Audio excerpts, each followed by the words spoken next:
Allô tout le monde, j'espère que vous allez bien, parce que ça va probablement pas durer.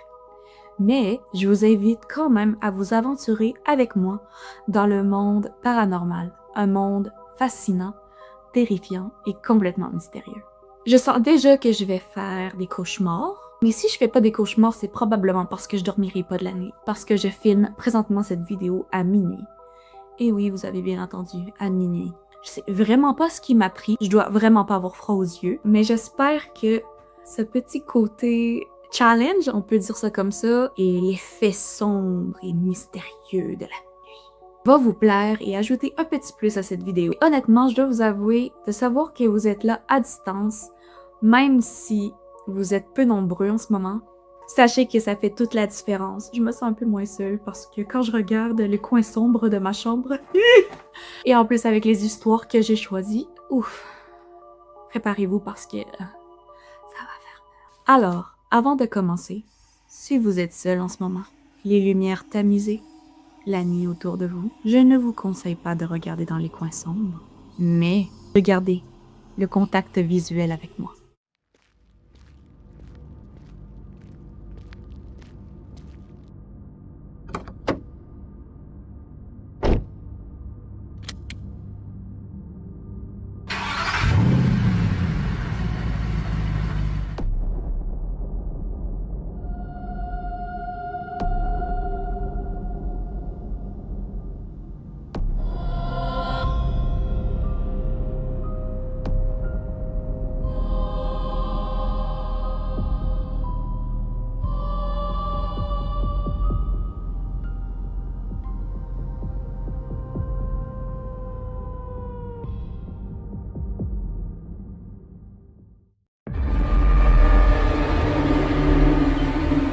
Cette histoire se déroule sur un lieu de travail, plus précisément dans un magasin de photographie. Ce jour-là, deux photographes travaillaient ensemble lorsqu'un événement troublant s'est produit. L'une d'elles, appelons-la Marie, était assise à l'extérieur du magasin comme à son habitude, prenant sa pause à la même heure que chaque jour. Perdue dans ses pensées, elle aperçoit alors au coin de l'œil une silhouette humaine, un homme qui entre dans le magasin. À ce moment précis, sa chef, appelons-la Louise, se trouvait à l'intérieur dans une pièce séparée en train de photographier une cliente. La porte de cette pièce était grande ouverte. Voyant que l'homme venait d'entrer, Marie se lève et retourne immédiatement à l'intérieur pour aller le servir. Mais une fois dans le magasin, il n'y a personne. Quelques instants plus tard, Louise sort de la pièce et demande à Marie où est passé l'homme. Elle aussi l'avait vu entrer. Le magasin ne possédait qu'une seule sortie. Il est donc difficile d'expliquer comment un homme à la carrure imposante aurait pu disparaître aussi soudainement, sans bruit, sans mouvement, sans laisser la moindre trace. Et pourtant, Marie et Louise jurent toutes les deux avoir vu cet homme entrer, sans jamais le voir sortir. Deux témoins, un même moment, un même homme, une histoire sans artifice, mais qui laisse un froid glacial dans les chaînes, vous ne trouvez pas? Et vous, comment auriez-vous réagi à leur place? Cette histoire s'est déroulée dans une maison à 2 étages, en plein cœur de la saison hivernale, située à flanc de montagne. À cette période de l'année, la nuit tombait très tôt, et le froid rendait les soirées longues et silencieuses. Pour cette raison, Isabelle avait l'habitude de se coucher vers 22 heures afin de se lever tôt pour l'école le lendemain matin. Elle vivait dans cette maison avec sa mère et ses frères. La disposition était simple. Les chambres se trouvaient à l'étage, là où la famille dormait habituellement. Et au rez-de-chaussée, près de la porte d'entrée, se trouvait un lit qui servait parfois de canapé. Certaines nuits, Isabelle préférait dormir là, notamment lorsqu'elle voulait gagner quelques précieuses minutes de sommeil au réveil. Rien ne s'y produisait jamais d'étrange, du moins en apparence. Cette nuit-là, Isabelle dormait profondément sur le lit du rez-de-chaussée, juste à côté de la porte d'entrée. La maison était plongée dans le silence, un silence épais, typique des nuits d'hiver en montagne. Longtemps après s'être endormie, un bruit l'a réveillée. Quelqu'un frappait à la porte. Pas violemment, mais suffisamment pour la tirer du sommeil. Encore à moitié endormie, Isabelle s'est redressée et s'est approchée de la porte. Elle a cherché la clé, mais elle n'était pas à sa place habituelle. Elle était introuvable. Un détail étrange, mais pas encore alarmant. Alors, sans ouvrir, elle a demandé doucement « Qui est-ce » Presque immédiatement, une voix a répondu. La voix de sa mère. Une voix familière, calme, naturelle. « C'est moi !» Isabelle n'a pas paniqué. Pourquoi l'aurait-elle fait? C'était la voix de sa mère. Elle a continué à chercher la clé, pensant qu'elle avait été déplacée, sans succès. Un peu agacée, elle est montée à l'étage pour demander à ses frères s'ils l'avaient prise. Aucun d'eux ne l'avait. Alors, un léger malaise a commencé à s'installer. Elle s'est dirigée vers la chambre de sa mère. Et là, sa mère dormait profondément dans son lit. Pendant une fraction de seconde, Isabelle est restée figée. Elle a essayé de rationaliser, de se dire qu'elle s'était trompée, que la fatigue, lui, jouait un tour. Mais à ce moment précis, on a frappé à la porte de nouveau. Cette fois, Isabelle a compris. Quelque chose n'allait pas. Elle n'a pas crié, elle n'a pas couru. Elle est simplement redescendue. Elle est passée devant la porte d'entrée sans même la regarder. Elle est retournée se coucher, le cœur battant, en faisant semblant de dormir. La voix n'a plus parlé. Mais Isabelle n'a jamais su qui ou quoi se trouvait réellement de l'autre côté de la porte cette nuit-là.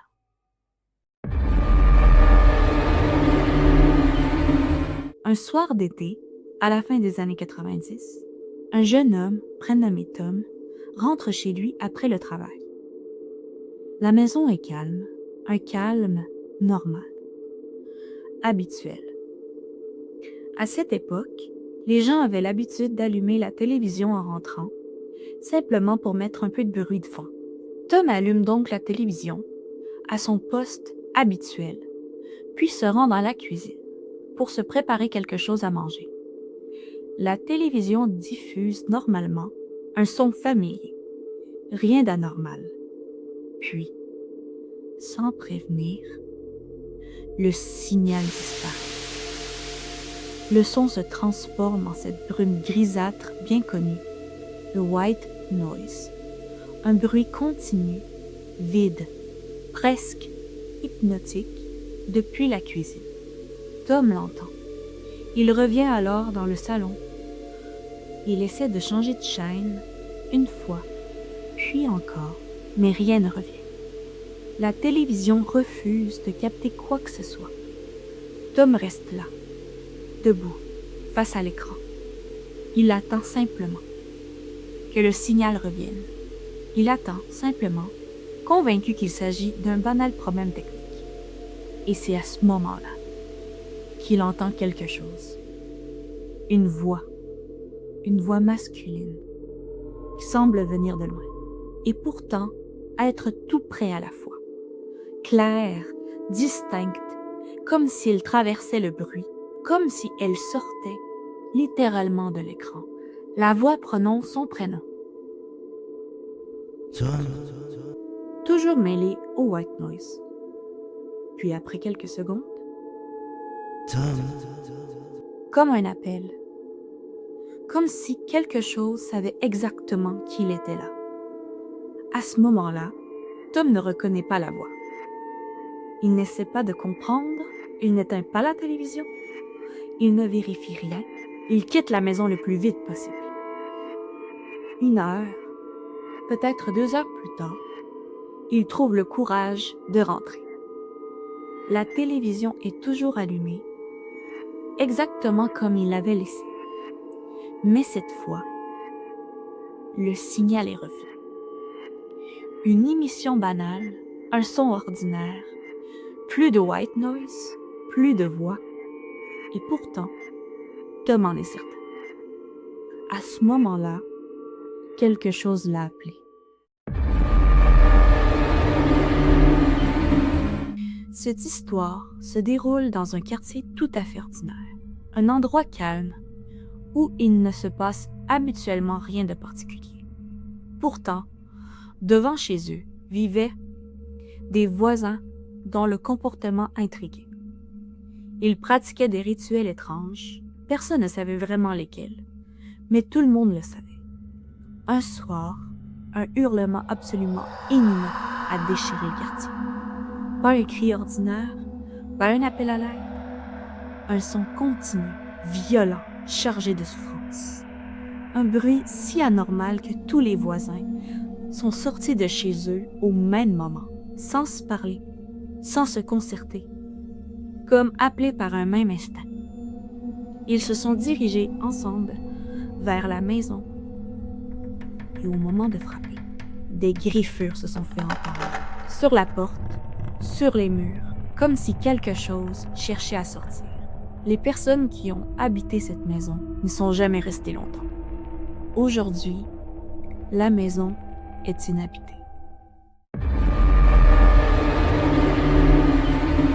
La Dame de pique, un jeu que beaucoup d'enfants ont déjà essayé, souvent en riant, sans trop y croire. Les règles sont simples. Être seul, dans une pièce calme, un miroir, une chandelle et un jeu de cartes. Ce soir-là, ils étaient plusieurs amis, des adolescents, curieux, un peu nerveux, mais surtout excités à l'idée de tenter quelque chose d'interdit. Ils ont tiré les rideaux, éteint les lumières, la chandelle projetait des ombres instables sur les murs. L'un d'eux s'est placé devant le miroir, il a tenu la carte de la Dame de pique entre ses doigts et il a commencé à répéter la phrase « Dame de pique, viens à moi ». Une fois. « Dame de pique, viens à moi ». Deux fois. « Dame de pique, viens à moi ». Trois fois. Au début, rien ne s'est passé. Seulement leur propre reflet, leur souffle, le silence, puis quelque chose a changé. L'air est devenu plus lourd. La flamme de la chandelle a vacillé sans courant d'air. Dans le miroir, le reflet n'était plus exactement le même. Un détail infime, presque imperceptible, derrière lui, une silhouette, pas très nette, pas complètement formée, mais présente. Quelqu'un a laissé échapper un cri. Un autre a fait tomber la chandelle. La lumière s'est éteinte. Dans le noir, le bruit de pas s'est fait entendre. Puis un souffle, tout près. Ils ont fui la pièce en panique, en claquant la porte, en allumant toutes les lumières de la maison. Quand ils sont revenus, quelques minutes plus tard, la carte était toujours là, posée devant le miroir. Mais le miroir, lui, était fissuré. Aucun d'eux n'a jamais voulu rejouer. Et aucun n'a oublié ce qu'il a vécu ce soir-là. Cette histoire s'est déroulée dans un hôpital de rééducation aux États-Unis. Un établissement ancien, ouvert à l'origine lors de l'épidémie de polio, au début du 20e siècle. L'unité concernée se trouvait dans l'un des bâtiments d'origine, un bâtiment vieillissant où les problèmes techniques étaient fréquents. Des tuyaux éclataient dans les murs, le câblage électrique tombait régulièrement en panne, la climatisation cessait souvent de fonctionner. Le personnel avait fini par s'y habituer. Tout était mis sur le compte de l'âge, du bâtiment et de réparations temporaires, faites pour réduire les coûts. Du moins, c'est ce que le personnel pensait. Car à l'étage, une chambre se démarquait des autres, alors que le reste de l'unité était étouffant de chaleur à cause de la climatisation défectueuse. Cette chambre-là était complètement glacée, anormalement froide, puis d'autres phénomènes ont commencé. Les toilettes se mettaient à tirer la chasse d'eau toute seule, sans capteur, juste une poignée qu'on doit tirer. Le distributeur de serviettes en papier s'activait également, sans que personne ne le touche. Déjà, l'ambiance était étrange, mais le plus troublant restait à venir. Un patient hospitalisé dans cette chambre a commencé à se plaindre. Il n'était pas confus, il n'était pas sous sédatifs lourds, il prenait uniquement des anticoagulants et des médicaments pour l'hypertension. Il a expliqué au personnel qu'une femme entrait dans sa chambre la nuit, qu'elle se tenait là, au pied de son lit, puis qu'elle repartait. Le lendemain matin, il a demandé à parler à un responsable. Il voulait déposer une plainte contre cette membre du personnel, inconnue qui interrompait son sommeil. Lorsqu'on lui a demandé de la décrire, il a répondu qu'il faisait trop sombre pour distinguer son visage. Il n'a donné qu'un seul détail. Elle avait les cheveux longs et elle les portait détachés. Mais personne n'a été capable de reconnaître cette fameuse femme. Encore aujourd'hui, cette histoire donne froid dans le dos à ceux qui travaillaient dans cette unité. Et la personne qui la raconte n'y travaille même plus. Cette histoire ne s'est pas déroulée dans un film, ni dans une maison abandonnée, mais dans une unité comportementale résidentielle fermée. Un très vieux bâtiment, un endroit où l'on travaille de nuit et où le silence n'est jamais vraiment silencieux. La personne qui raconte cette histoire n'était pas infirmière à l'époque, mais aide-soignante de nuit. Et elle affirme n'avoir jamais vécu quelque chose d'aussi troublant ailleurs. Il y avait une résidente, probablement atteinte d'un stade très avancé de démence. Non-verbale, le regard vide. Elle était relativement jeune, dans la cinquantaine. Elle pouvait marcher, mais seulement si on la guidait. Pendant près de 2 ans, l'aide-soignante s'est occupée d'elle. 2 ans sans jamais l'entendre prononcer un seul son, un seul mot. Puis une nuit, l'aide-soignante rangeait la chambre. L'éclairage était faible, l'ambiance calme. Elle pensait que la résidente dormait. Elle lui tournait le dos, quand soudain, depuis le lit, une voix très basse s'est fait entendre. « Il est là pour moi !» Elle a sursauté. S'est retournée immédiatement. La résidente était assise dans son lit. Elle la regardait droit dans les yeux et pointait du doigt le coin opposé de la pièce. À l'intérieur, l'aide-soignante paniquait. Mais extérieurement, elle a simplement hoché la tête, puis quitté la chambre. La nuit suivante, la résidente était morte.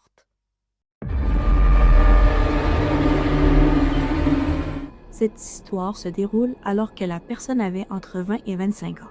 Elle était seule chez elle ce soir-là. Sa mère était sortie dîner et ne rentrerait que plus tard. Pour donner un peu de contexte, la maison se trouvait au bout d'une impasse, en pleine campagne. Il n'y avait que 3 autres maisons autour, dont celle de son oncle. Le village le plus proche était environ à 7 kilomètres. Ce soir-là, il pleuvait à verse. Une pluie lourde, continue, comme si le ciel s'était ouvert. À un moment, la sonnette retentit. Pensant qu'il s'agissait de son cousin, la personne ouvre la porte sans trop réfléchir. Mais dehors, il n'y a personne. Elle regarde à gauche, du côté de la propriété de son oncle. Rien. Elle s'apprête à refermer la porte quand elle remarque quelque chose sur le paillasson. Un énorme chat gris assis là qui la fixe. Un détail la frappe immédiatement. Le chat est parfaitement sec, alors qu'il pleut depuis des heures. Avant même qu'elle puisse vraiment réfléchir, le chat entre dans la maison, comme si c'était la chose la plus naturelle au monde. Il traverse le salon, s'installe sur le canapé et continue de la fixer. La personne précise qu'elle adore les animaux, surtout les chats. Sur le moment, elle ne ressent aucune peur. Au contraire, elle va même chercher quelque chose à manger dans le frigo pour lui donner. Elle pose la nourriture au sol, l'appelle doucement Mais le chat ne bouge pas. Il reste immobile. Assis sur le canapé, à la fixe. Intriguée, elle s'approche et essaie de comprendre pourquoi il ne descend pas. Et à l'instant précis où elle s'assoit sur le canapé, même pas près de lui, le chat lui saute dessus. Furieux, il la mord violemment, la fait sursauter et elle se relève d'un bond. Paniquée, elle ouvre la porte et lui ordonne de sortir.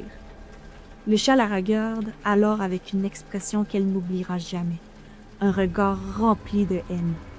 Puis il sort. Elle ne l'a plus jamais revu.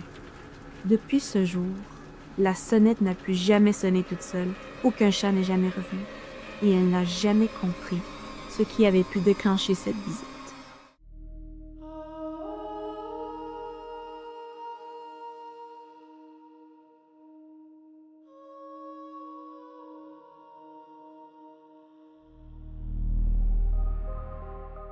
J'aimerais vraiment connaître votre avis dans les commentaires. Qu'est-ce que vous avez pensé de cette courte histoire? C'est quand même une histoire où il se passe pas grand-chose, mais c'est quand même un témoignage réel.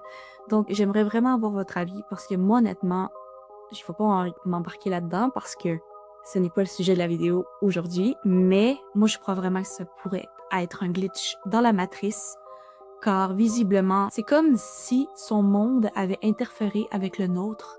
Et au moment d'entrer dans la pièce, il y a eu un bug et le monsieur a apparu soudainement et puis a redisparu soudainement. Car le bug a duré quoi? Quelques secondes? Et c'est pour ça que Marie et Louise ont pu l'apercevoir une fraction de seconde.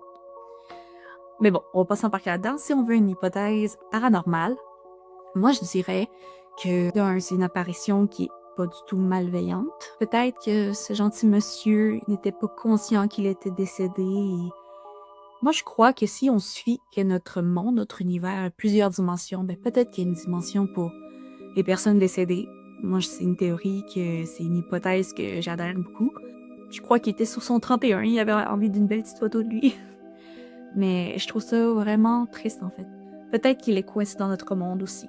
Parce que dites-moi ce que vous en pensez. J'ai donné pas mal d'idées, mais j'aimerais vraiment avoir vos idées personnelles et vous lire. Ça, c'est quelque chose qui me passionne. Je passe des heures et des heures à lire toutes les idées des gens, leurs opinions. I love it.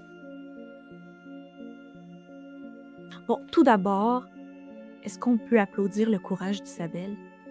Moi, honnêtement, si quelqu'un avait frappé à la porte alors que je venais de me réveiller et que je me rends compte que la voix que j'ai entendue, qui était celle de ma mère, n'était pas celle de ma mère parce qu'à montant, à l'étage, ma mère dort dans son lit.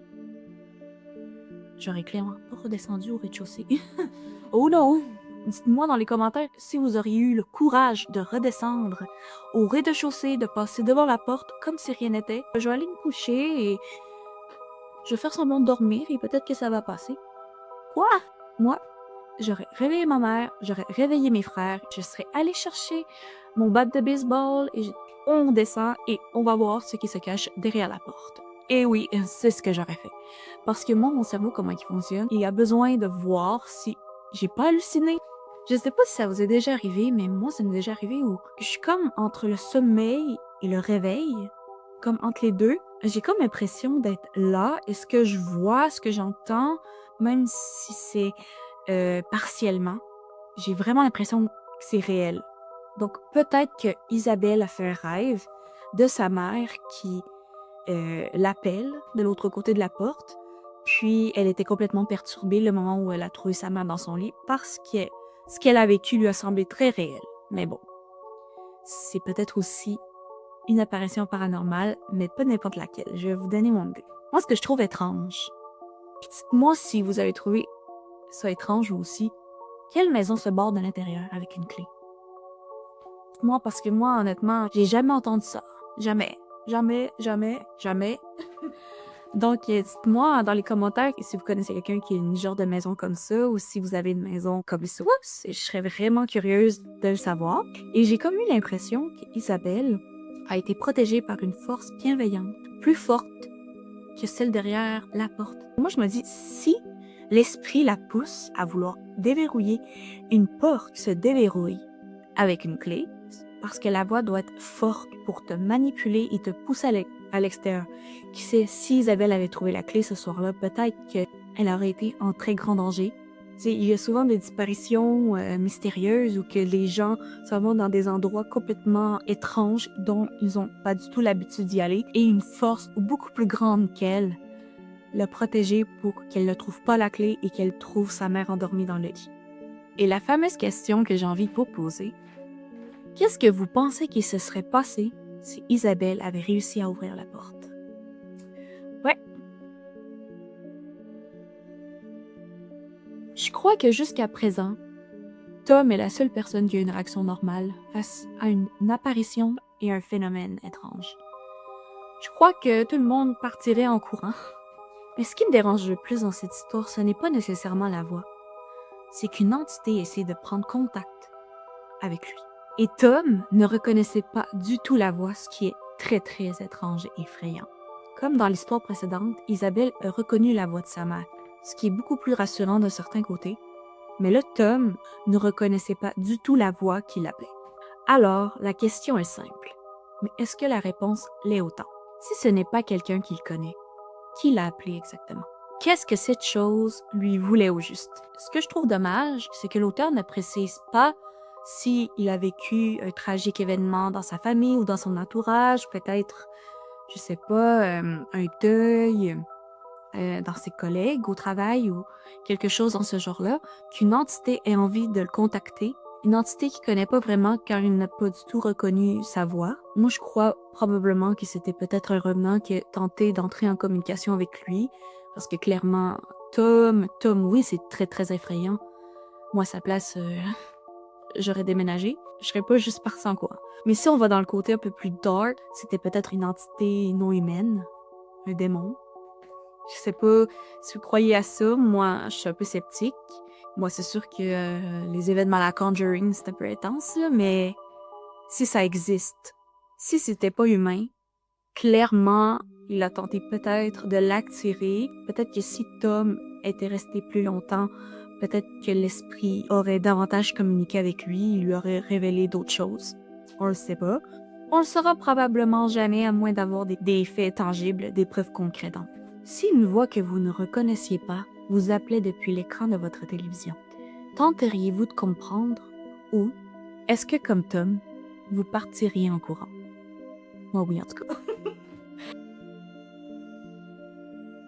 Moi, ce qui me fait vraiment peur dans cette histoire, c'est pas le rituel en tant que tel, c'est ce mystère oppressant qui plane au-dessus de cette maison. Personne n'a jamais vraiment su ce qui s'est passé et pourtant les voisins continuent de vivre normalement devant cette maison maintenant abandonnée. Une maison où semble s'être produit beaucoup d'événements inexpliqués et complètement terrifiants. Personnellement, j'aurais encore déménagé. Ciao, bye. Adios, amigos. I'm gonna fuck out of here. Et vous, qu'est-ce que vous en pensez?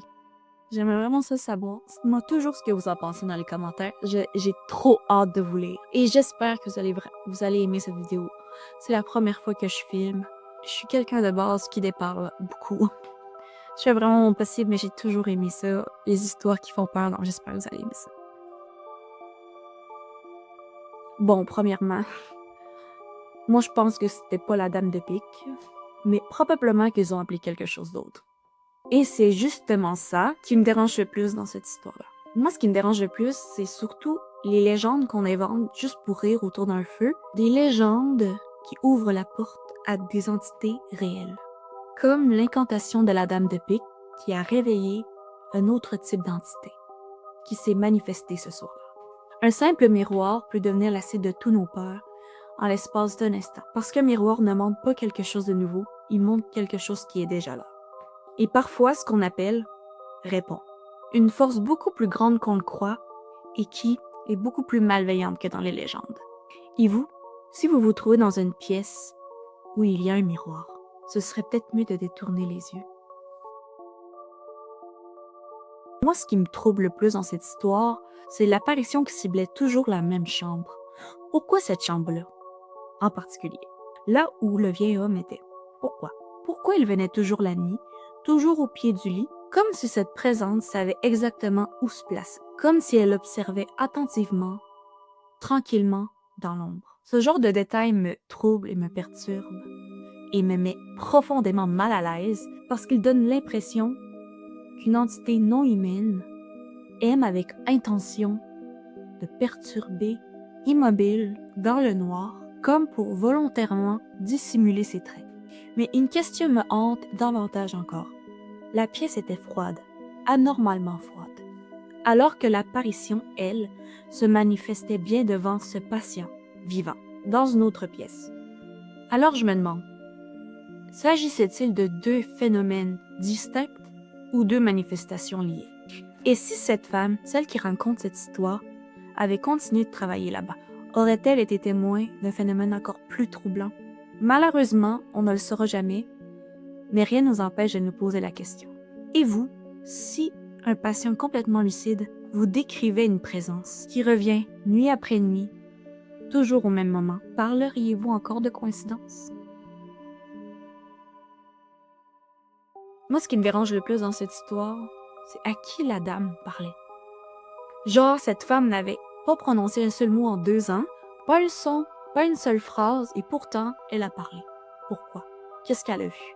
Elle a désigné quelque chose, un endroit précis, comme si une présence était déjà là avant même que quelqu'un d'autre la remarque. Je me demande si cette présence n'est pas apparue pour la dame, pour la prévenir de quelque chose. Peut-être que cette entité était un peu comme la faucheuse. Peut-être que cette entité est venue voir cette dame pour lui annoncer sa mort. Parce que si c'est le cas, alors cette fameuse phrase « Il est là pour moi » n'était pas un avertissement, mais un fait. Un fait qui allait se produire. Un fait qui l'a probablement fait paniquer. Je tiens à dire que je ne prétends pas affirmer que ce qu'elle a vu est responsable de sa mort, mais je trouve ça impossible d'ignorer la coïncidence quand même. Et vous, si une personne non-verbale depuis des années se mettait à soudainement parler pour indiquer dans un coin sombre d'une chambre d'hôpital qu'il y a une présence, auriez-vous assez de courage pour rester dans la pièce? Là, on entre dans le troublant, on est d'accord? Cette histoire me met trop mal à l'aise parce qu'elle coche trop de cases. La sonnette sans personne, le chat anormalement grand et sec, même s'il y avait une pluie battante, le comportement normal, le regard rempli de haine et surtout, l'agression soudaine sans raison apparente. On peut penser que peut-être que c'est un chat errant qui a l'habitude d'être sur ses gardes et de se défendre face à des inconnus. C'est une réaction typique d'un animal. Mais honnêtement, le regard de haine, un regard qui n'est pas du tout un regard familier d'un animal et qui n'est même pas porté à vouloir aller manger. S'il était errant, il aurait été porté d'aller manger dans le bol de nourriture. Il ne faisait que la fixer. Genre creepy as fuck. Et surtout, le chat complètement sec alors qu'il pleut des corps dehors. C'est comme si il était apparu sur le perron. Comme ça. Oup! En mode téléportation. Moi, ça me fait penser à quelque chose d'ancien et je vais vous expliquer. Dans énormément de cultures, les chats, surtout noirs et gris, ils sont associés aux entités, aux esprits, parfois même à des manifestations qui empruntent une apparence animale. Personnellement, moi, je crois que c'est une entité qui a pris l'apparence d'un être doux, attachant, afin qu'on baisse notre garde. Et il s'avérait que c'était une entité très malveillante qui lui voulait du mal, surtout si on se fie aux croyances anciennes, le chat gris ou les chats noirs. Moi, personnellement, je me fie pas à ça parce que moi, j'adore les chats et qu'ils soient gris, noirs ou jaunes. Un chat, c'est un chat puis je les adore. Moi, je fais pas vraiment de différence à la couleur de leur pelage, mais selon certaines croyances, c'est peut-être vrai, probablement qu'ils prennent l'apparence d'un chat gris et d'un chat noir. Parce que, voyez-vous, c'est le costume qu'ils préfèrent. Je sais pas. Mais une chose est sûre, c'est sûr que c'était pas un chat ordinaire. C'est rien. Absolument, souvent dans les histoires paranormales, on entend des silhouettes qui te fixent dans un coin sombre précis dans ta chambre. Le chat fixe aussi. C'est sûr que c'est une entité qui observe et qui te fixe jusqu'à ce que tu te sentes mal à l'aise, c'est sûr. Et parfois, ce qui fait le plus peur, c'est pas ce qui attaque. C'est ce qui observe silencieusement en attendant. Voilà, c'est ici que se termine cette vidéo. Pas avec une réponse, pas avec une certitude, mais avec des questions. Parce qu'au fond, le plus troublant dans ces histoires, c'est pas ce qui a été vu, mais ce qui n'a pas pu être expliqué. Ces moments où la réalité semble se fissurer, où quelque chose apparaît, agit, observe, puis disparaît, sans laisser de traces. Peut-être que tout a une explication rationnelle, peut-être que non. Une chose est sûre, ceux et celles qui ont vécu ce genre de phénomène, ils ne risquent pas de les oublier. Si vous êtes encore là à m'écouter jusqu'à la fin, c'est peut-être parce qu'une partie de vous ressent un peu la même chose que moi. Cette curiosité étrange, ce malaise discret, cette impression que ces histoires-là ne sont pas là par hasard. Et si vous avez déjà vécu quelque chose de semblable, si vous avez déjà vécu quelque chose de paranormal, un fait étrange ou inexpliqué, ou peut-être même un glitch dans la matrice, si une expérience vous hante encore aujourd'hui, sans que vous n'ayez trouvé une explication rationnelle qui est rattachée, vous pouvez m'écrire. Mon adresse professionnelle se trouve dans la barre d'infos sous la vidéo. Je prends le temps de lire chacune de vos histoires et ce sera vraiment un privilège de pouvoir vous lire et de partager votre histoire. Donc, si ce genre de récit, ce genre de malaise, ce genre d'histoire étrange vous passionne et vous fascine, alors n'hésitez pas à vous abonner à ma chaîne YouTube. Vous pouvez aussi vous abonner à mon compte Instagram. Ce sera aussi dans la barre d'infos. Les liens sont juste en bas. On se retrouve très bientôt pour d'autres histoires, d'autres témoignages, d'autres fissures et d'autres vérités dérangeantes. Et d'ici là, regardez bien autour de vous. Parce que parfois, ce n'est pas nous qui observons l'obscurité. C'est elle qui nous regarde.